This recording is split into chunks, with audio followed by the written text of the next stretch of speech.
इसलिए मैं आपके सामने आया हूँ। जो उनका अभी भाषण हुआ है तो एक राष्ट्रीय विषय का निर्देश हुआ दिल्ली से कि मैं उनका जवाब पटना से दूँ। मैं यहाँ पर चुनाव के लिए आया हुआ, तो अपनी कुछ बातें कह दूँ, फिर आपसे चर्चा करेंगे। राहुल गांधी भारत जोड़ो यात्रा पर दिल्ली पहुंचे।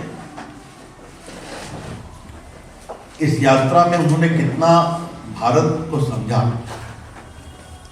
और कितना अपनी पार्टी को जोड़ा, इस पर चर्चा बाद में करेंगे। लेकिन उन्होंने कहा कि मैं मोहब्बत का पैगाम लेकर के आया। तो चले हैं मोहब्बत का पैगाम लेकर, और साथ में वो चल रहे हैं जो भारत को तोड़ने की बात करते हैं। ये सच्चाई है कि नहीं? टुकड़े टुकड़े गैंग के सक्रिय सदस्य उनकी यात्रा में विभिन्न जगह चले हैं या नहीं चले हैं, ये भाजपा जानना चाहती है। इन लोगों ने जेएनयू में क्या नारा लगाया था, हम तभी जानते हैं। तो देश से नफरत करने वाले लोगों के साथ चलकर आप मोहब्बत का कौन सा पैगाम दे रहे हैं राहुल गांधी, ये हम जानना चाहते हैं। और ये बहुत गंभीर सवाल हम आपके साथ करना चाहते हैं। आज आपने फिर सेना पर सवाल कर दिए। राहुल गांधी जी, कुछ आप भारत को समझते हैं? भाजपा की ओर से हम बहुत गंभीरता से सवाल कर रहे हैं। राहुल गांधी जी, आप भारत की सामरिक सुरक्षा को कुछ समझते हैं? अगर आप चल के आए हैं कन्याकुमारी से, तो हिंदुस्तान कभी सेना के खिलाफ अपमानजनक शब्दों का प्रयोग नहीं करता कि सेना की पिटाई हुई है। क्या 1962 आप भूल गए? पूछ रहे हैं हमसे कि ये जमीन कब वापिस आएगी। अब आपसे पूछेंगे ये जमीन गई कब थी? जब नेहरू जी थे भारत के प्रधानमंत्री ना, उस समय नहीं थी। और आपकी सरकार में सेना के तमाम अस्त्र शस्त्र को खरीदने में कमीशन चलता था कि नहीं चलता था, याद है? और याद है कि नहीं कि बहुत से जो मिडिलमैन पकड़ाए हैं, उनके कांग्रेस के बड़े बड़े तत्वों से संबंध भी उजागर हुए हैं। राहुल गांधी, आप भूल गए कि नरेंद्र मोदी के आने के पहले भारत की सेना के पास बुलेट प्रूफ जैकेट नहीं थे।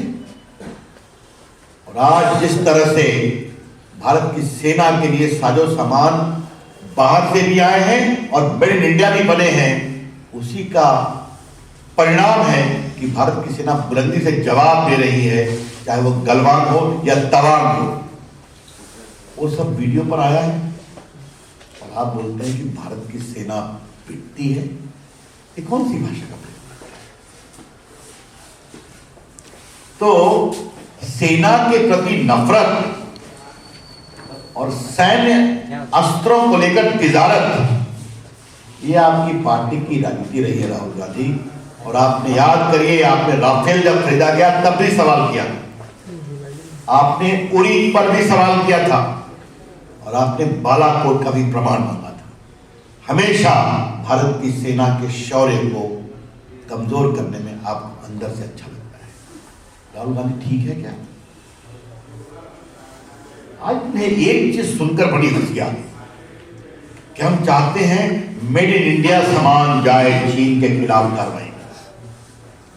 राहुल गांधी जी, नरेंद्र मोदी ने देश में मेड इन इंडिया का जो आह्वान किया, तो एक बार आपको देखना चाहिए था कि आज चीनी खिलौने भारत में बहुत कम हो गए। आज मेड इन इंडिया खिलौने देश में कितने लोकप्रिय हैं। आज चीन में दिवाली, चीन की बनी हुई दिवाली की बल्बों की लड़ी अब अतीत की बात हो गई। क्या देखते हैं ना? और राहुल गांधी, एक बात मैं आपको बताना चाहता हूं, और मैं आपको इसलिए बता रहा हूं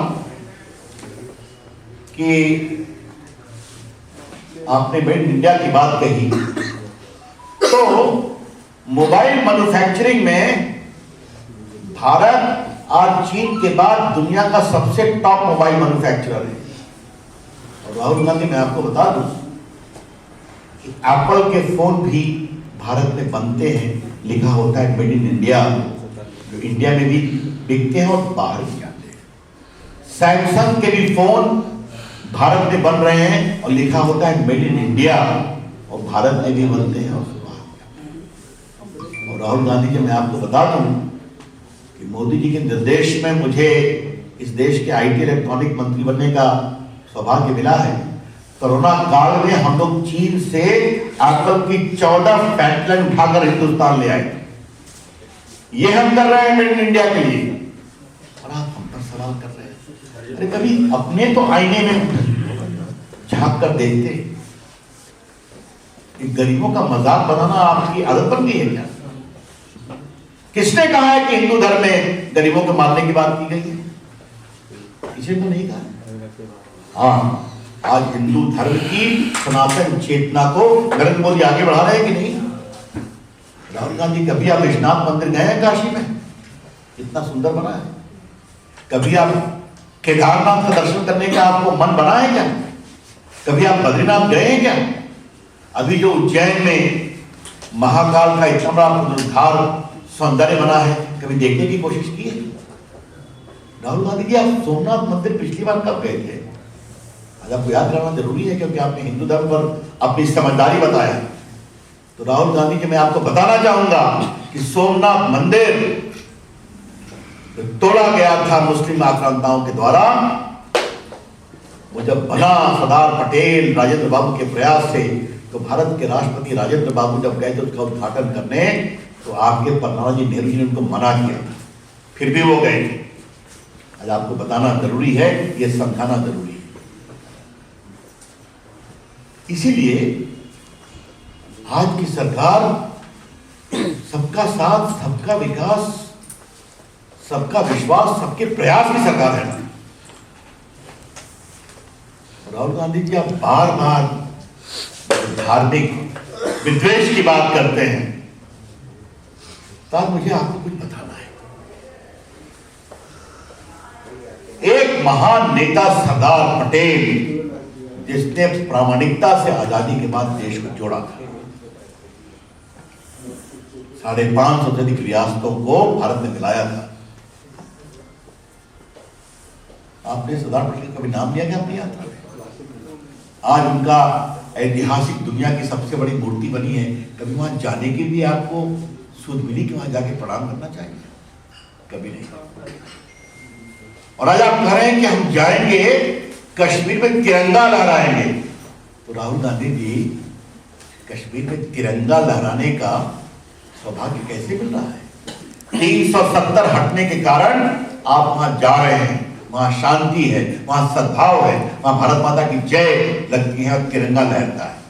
ये काम भी नरेंद्र मोदी की सरकार ने किया, क्योंकि बंटवारा भी कांग्रेस पार्टी की नीति, धारा 370 भी कांग्रेस पार्टी का कुचक्र है। और इसको तोड़ने में, समाप्त करने का साहस हमारे प्रधानमंत्री नरेंद्र मोदी जी और साहसी गृह मंत्री अमित शाह के प्रयास और संसद के द्वारा हुआ है। राहुल गांधी जी, मुझे आपको एक और बात है, कृपया करके भारत में धार्मिक आधार पर विद्वेष की कहानी बंद करिए। आज मैं विनम्रता से आपको बताना चाहता हूं कि नरेंद्र मोदी की अगुवाई में उत्तर प्रदेश के मिर्जापुर की एक बहादुर लड़की सानिया मिर्जा आज एयरफोर्स को पायलट बनने जा रही है। आपको पता है, आज भारत की हॉकी टीम, भारत की क्रिकेट टीम, भारत की एथलेटिक टीम में इस देश की बहादुर बेटियां जो अल्पसंख्यक समाज से आती हैं, वो बड़ा नाम कर रही हैं। तो जानने की कोशिश करते हैं। और आपको बताऊं, 3 तलाक लाए थे हम देश की मुस्लिम बेटियों को उत्थान करने के लिए।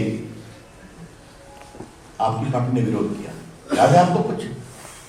तो आज जब देश को जोड़ने की बात करते हैं, तो आपकी पार्टी ने, आपकी पार्टी की विचारधारा ने और आपकी पार्टी की राजनीति ने जो नफरत लाने का काम किया आजादी के बाद, ये आपको बताना जरूरी है। शाहबानों से लेकर सायरा बानों तक कांग्रेस पार्टी का इतिहास तोड़ने का रहा है और अल्पसंख्यक समाज को रूढ़िवादिता में घेरने का रहा है।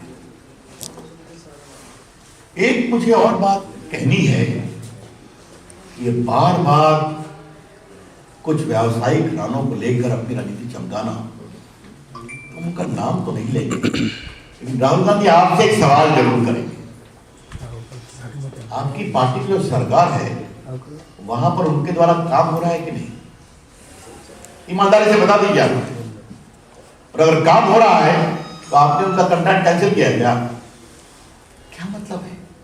इस झूठे आधार पर देश में क्या बयानबाजी करते हैं?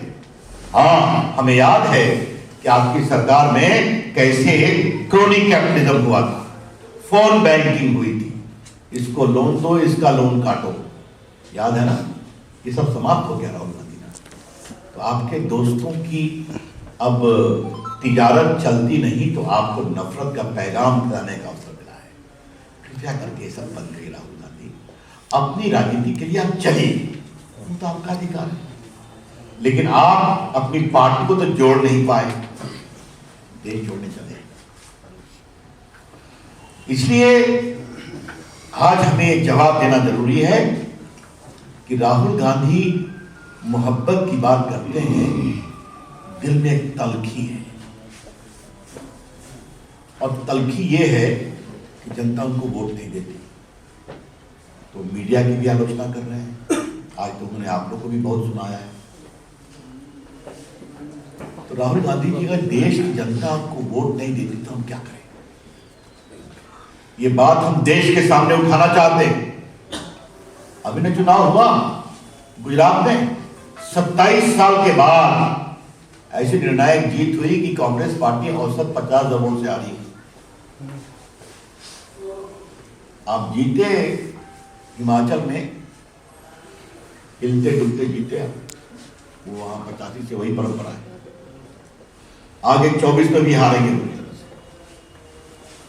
क्योंकि राहुल गांधी आप एक बात नहीं समझ पा रहे हैं कि आपकी पूरी सोच खुद नफरत के आधार पर है। इस नफरत की बुनियाद में है नरेंद्र मोदी के खिलाफ नफरत, और देश की जनता नरेंद्र मोदी को प्यार करती है और सम्मान करती है। ये है आपके दिल की तलखी। तो राहुल जी, मैं आज आपको एक ही बात करूंगा बहुत विनम्रता से, आप सिर्फ बोलिए ही नहीं प्यार की बात, कुछ अपने दिल में भी प्यार बन पाइए। राजनीति में आलोचना होती है, तलखी का स्थान नहीं होता। धन्यवाद सर।